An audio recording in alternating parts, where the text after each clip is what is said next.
Beach house, 33-hour travel home, and we've got Caps, we've got Terps, we've got Wizards, winners all the way through this week. And then, of course, the Ravens are off in Indianapolis trying to improve. Luke Jones is off in Pennsylvania watching the Orioles on television. We were going to be at the Combine this week, but I audibled out of it, Luke, as you well know. And I think there's not a whole lot going on out there, to be really honest with you, huh?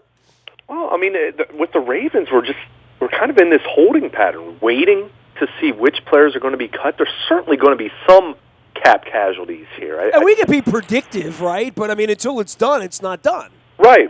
And that's why I think it was kind of an awkward press conference for John Harbaugh. Not that there were any awkward questions. It was just very much I'm not going to speak about guys that are still on the roster. And Harbaugh even said guys are, we're bringing everybody back until we're not. And, everyone knows that they're making at least some moves. I mean, I would be very surprised if guys like Sharice Wright and Kyle Arrington are on this football team beyond the next week, maybe. Any day now, quite frankly. As we're discussing this, it could happen. I mean, it's just very, very much a fluid situation, but we all know the Ravens need to clear more cap space, whether we're talking about trying to re-sign Brandon Williams and Rick Wagner and Kyle Juszczyk, or trying to make other improvements. Yeah, whomever the Eric Weddles and the Watsons and the Wallaces are this year. Yeah. So we know changes are coming, even if John Harbaugh wasn't really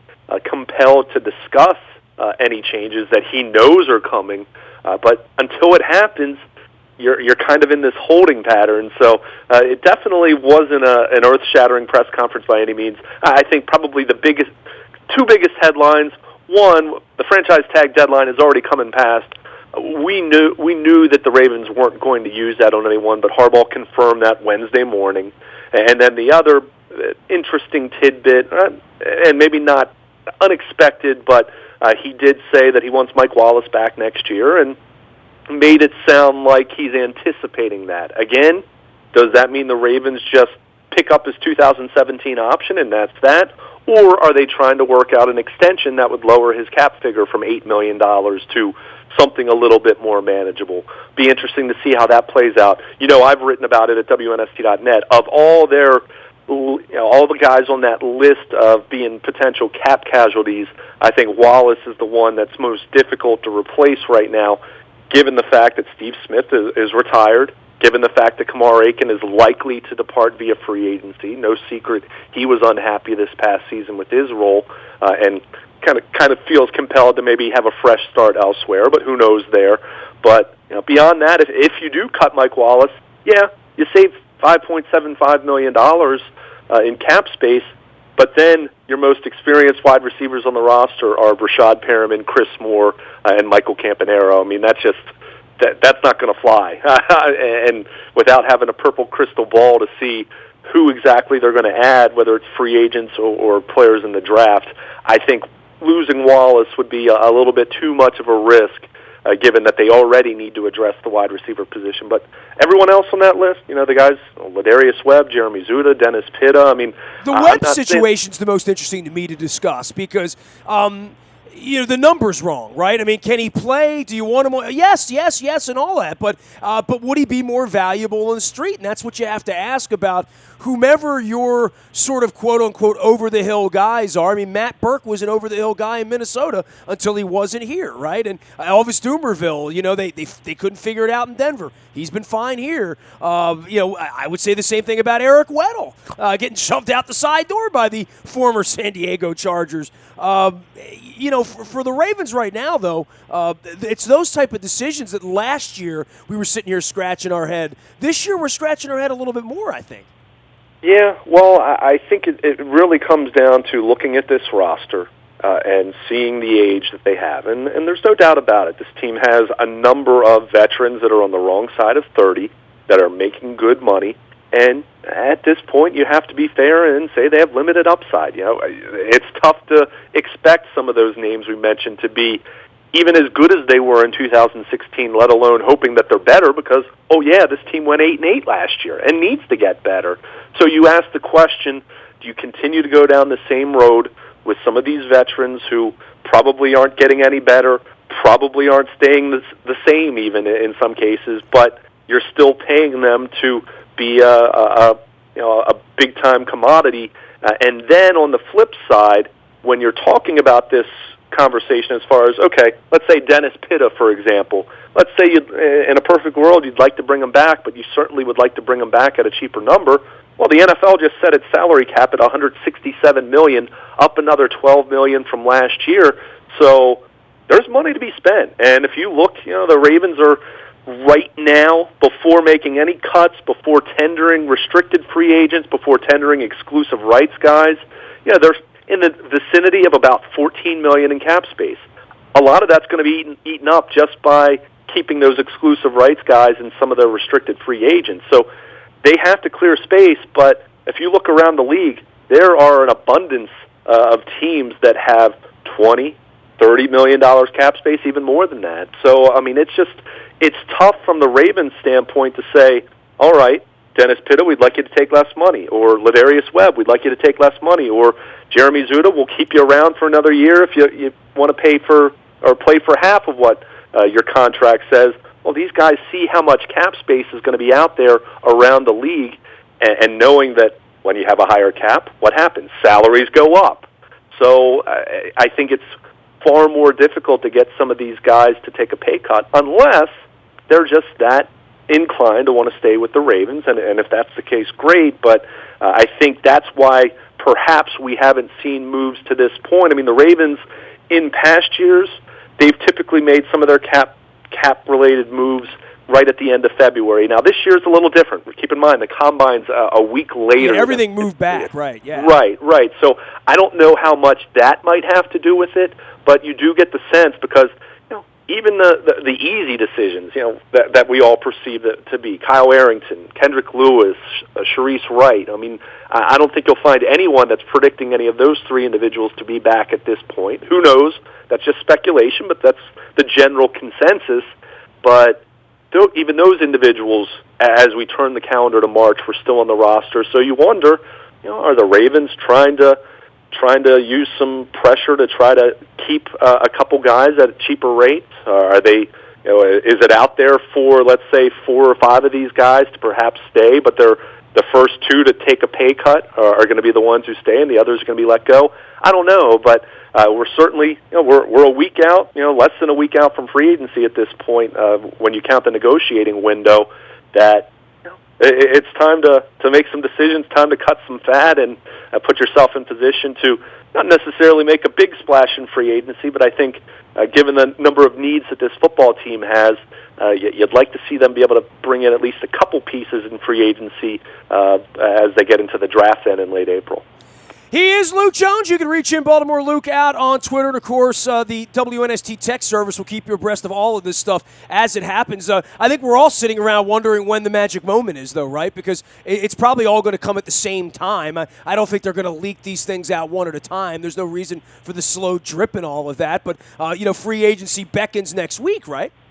Yeah, I mean, it's going to have to happen at some point. I mean, I guess hypothetically, the fact is, even when they tender their restricted free agents that they want to tender and the exclusive rights guys, as it stands right now, they do have enough cap space where they're not, they're not over the cap. They're not in that bad of a position. But given the fact that they have the number of needs that they do, they clearly need to make some more room. So, hypothetically speaking, it could be a rolling situation where maybe they don't make all of those cuts at one time. Maybe the obvious names that I've already mentioned are cut at some point here, between now and the start of free agency, which is March 9th, and the negotiating window 2 days before that. And then maybe after that, it does become a case of maybe someone takes a pay cut or someone refuses to take a pay cut and you just can't go down the road any longer with them. So, they do have enough space where they don't have to make their cuts outright just to get under the cap for the start of the new league year. But if they're going to be active, they certainly need to make some room. So, I mean, it's definitely, for as much as we talk about cap-saving maneuvers, the Ravens really haven't made more than a couple per year since 2011. Remember that was the bizarre year with the lockout, and they cut Willis McGahee, they cut Derek Mason, they cut Kelly Gregg, they cut Todd Heap. That was the 4 high-profile names cut all at the same time. And at that moment, I mean, Todd Heap was absolutely shocked when it happened. Sure. I mean, and you look at that, and people panicked, and the Ravens ended up going 12-4 and having a first-round bye. So, I think that's a good lesson for not being afraid to be bold here. Dude, it's March. I mean, I'm not in freak out mode at all, but I think we're all in agreement they need to have better football players. And, I sat here this week and talked to a lot of people around the country. What the Cowboys did last year, which is sort of win in the draft, it would be really – and I'm not saying quarterback and running back, right. But, I mean, certainly the year that Rice and Flacco emerged – it changed everything about the Ravens for a number of years that led to a championship. This has to be one of those off seasons where, much like with the Capitals, I talk about the Capitals all the time, the Capitals have won every trade, they've won every free agency, every cut they've made has been the right cut, and that's how they're the best team in hockey. And maybe the same thing could be said for Golden State and a bunch of other teams that have Cubs. It could be same thing. I mean, they traded for Jake Arrieta, he turned into Jim Palmer. I mean, when that happens, you win. For the Ravens, this combine's huge. The draft's going to be huge. But this free agency period and how they navigate it with their money, this is where they've been pretty good in the past, I think. They haven't wasted a lot of money. They haven't spent a lot of money in free agency.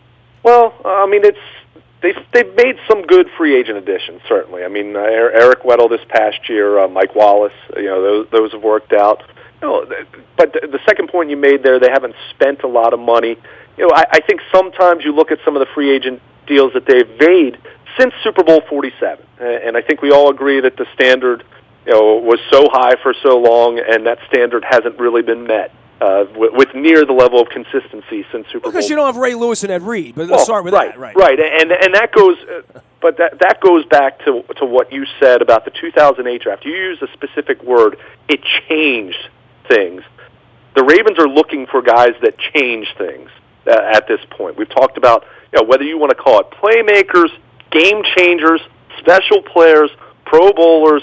You'd love to find a future Hall of Famer at this point, given the fact that Ray Lewis is up for Hall of Fame induction next year, and Ed Reed the year after that. So that's a long time now since those guys have played. John Ogden's been in the Hall of Fame now for a few years, and his jacket looks good. Yeah. So you're looking for that next player, and look.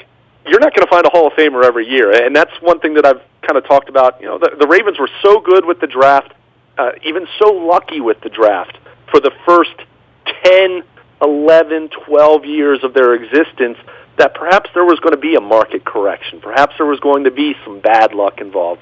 And they haven't drafted nearly as well as they had before that. There's no doubt about that. We've talked about that at length. But you said it. They need to find at least a couple, one or two. If you can find more than that, great. You need to find a couple guys that are game changers for you, guys that kind of change the narrative. Whether it's finding that breakaway running back that they've talked about, even though I think they do like Kenneth Dixon and Terrence West. Whether it's finally finding that number one receiver. Maybe they really like Corey Davis. Maybe Mike Williams somehow, some way falls far enough down the board that they decide to move up a couple spots to get him. I mean, whether it's a game-changing edge pass rusher that they definitely need. They need one or two guys that change the narrative for this football team. And that's why I've said that I would be more bold in the moves that I make as far as cutting some caps, cutting some guys that are taking up big cap numbers. Get your cap in order a little bit more. Maybe it means you're not quite as good in 2017, but we've all said they need a couple guys at the top end of the roster. And without having that, it's really, really difficult to win. And we've seen that firsthand 3 out of the last 4 years since Super Bowl 47. The Ravens. Well, when your MVP's your kicker, I'll keep saying that. I mean, their MVP for like 5 years has been their kicker. Yeah, it's not a knock on Justin Tucker. It's an indictment on the rest of the roster. I mean, you need to have some special players. It's not as though the cupboard's completely bare. I don't think anyone thinks this team's going to go 3-13 next year, but and John Harbaugh said it on Wednesday. And look, he's the head coach. The head coach's job is to instill confidence, to talk up his players. But John Harbaugh said, "There's no doubt in my mind we will contend for a championship next year." For the first time in a really long time, and even last year where I picked the Ravens to go 8-8, I still certainly saw some scenarios where that they could be in the playoffs, and who knows. But hearing John Harbaugh say that on Wednesday, I don't really believe him at this point, unless they can find a couple special players this offseason, whether that means one free agent and a player in the draft, whether that means their first 2 draft picks, whether that means their first-round pick and a fourth-round pick that becomes the next Antonio Brown. Until they find a couple guys like that, I really have a tough time believing this team's really going to be a true contender in the AFC. That's just how I feel. And if that's where they are right now, why not cut some of the fat? Get rid of some of these veteran players that, quite frankly, are too expensive and don't bring a necessary upside. Get your cap in order. Go with a little bit more youth, and flat out tell these young guys, look, you need to be the guy now. Let's just use tight end, for example. If the Ravens decide that they're going to cut Ben Watson and Dennis Pitt, or at least one of those guys, it's clear they're going to have to rely on the young guys. And you just flat out say, look, Crockett Gilmore, Max Williams, Darren Waller, Nick Boyle, you need to be the guys, because we don't have Dennis Pitt anymore, or we don't have Ben Watson anymore, and we've drafted you in some cases in really high positions, and you haven't come through to this point, or you haven't been able to stay on the field. Sometimes you just need to take that leap, and I always use 2002 as that example. That was the post-2001 cap purge. There was definitely an opinion that the Ravens were going to have a few years where they weren't good. And what happened? 2002? Arguably Brian Billick's best coaching job, given the fact that he had such a young team. They went 7-9. No, they didn't make the playoffs, but you know what?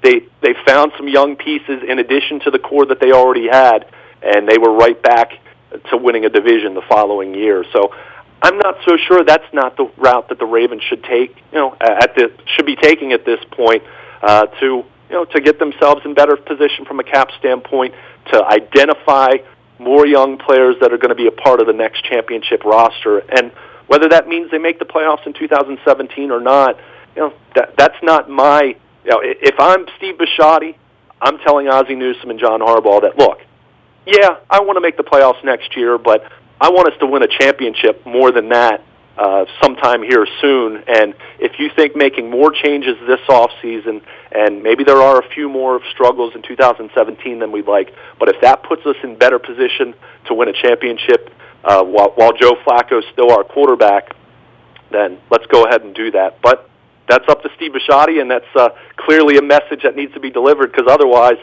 you have a head coach and members of a front office that are kind of looking over their shoulder knowing, I don't know, we missed the playoffs for a fourth time in 5 years. I'm not sure, all of us are going to be around moving forward. Yeah, who knows what's said behind closed doors about real expectations. Oh, yeah. Exactly. And that's something that I've been careful to remind everyone. The perception from outsiders, and Steve Bisciotti even acknowledged this with his pitchfork comment, I think the perception of many outsiders is it's playoffs or bust. What I'm saying is, my assessment looking at this roster, even though I'm not a general manager, is this team needs a lot of work. This roster needs a lot of work, and this goes back to what we said after the Pittsburgh loss, where, yeah, the Ravens were 6 inches away from beating the Steelers, and Antonio Brown stretches the ball over the goal line, but you got to remember how they got to that point, and the veteran players that they were relying on, and the deficiencies that they already had. And you ask yourself, are they 6 inches, and moving forward, or are they 6 inches and moving in the wrong direction? And I think the way this roster is currently constructed, I think they need more youth. I think they need to go away from some of these veteran guys, get a little bit younger, a little more athletic. They need to get a little cheaper from a cap standpoint. And how do you do that? You go with more youth. And then you hope that you have another draft like they had in 2016. You do that, I'm not guaranteeing the Ravens make the playoffs this year or win the division or anything like that, but I will say I think they'd be in a much better position moving forward than if they decide to go that route. He is Luke Jones. You can follow his journey out at Baltimore Luke on Twitter, as well as Luke at WNST.net. We're monitoring all things at the Combine, and any of the cuts that happen will happen first on the WNST text service. That is brought to you by Coons Ford of Security Boulevard. Dennis will be here this Thursday, next Thursday, every Thursday from 3 until 5, driving you home. And Dennis is monitoring the draft and the Combine as well. We got spring training. I'm watching the Caps, and Luke's watching the Terps, and we're watching the Wizards, and we're up on the Big Ten tournament next week. We also have seats left on our trip for London, and we're waiting for the rest of the Ravens schedule. Nashville, Green Bay, Oakland to come out next month. We'll have all that for you as well. If you are a Caps fan, head coach Barry Trotz will be joining us 2 weeks from Monday. That's Monday, March 20th. Mark that down in your calendar. We're going to get you all those details out early next week. I'm Nestor. Nasty at WNST.net reaches me. Facebook, Twitter, LinkedIn, Snapchat, Instagram, and streaming live on our Facebook and YouTube. We are WNST.net, AM 1570, and WNST Towson, Baltimore, and we never stop talking Baltimore sports.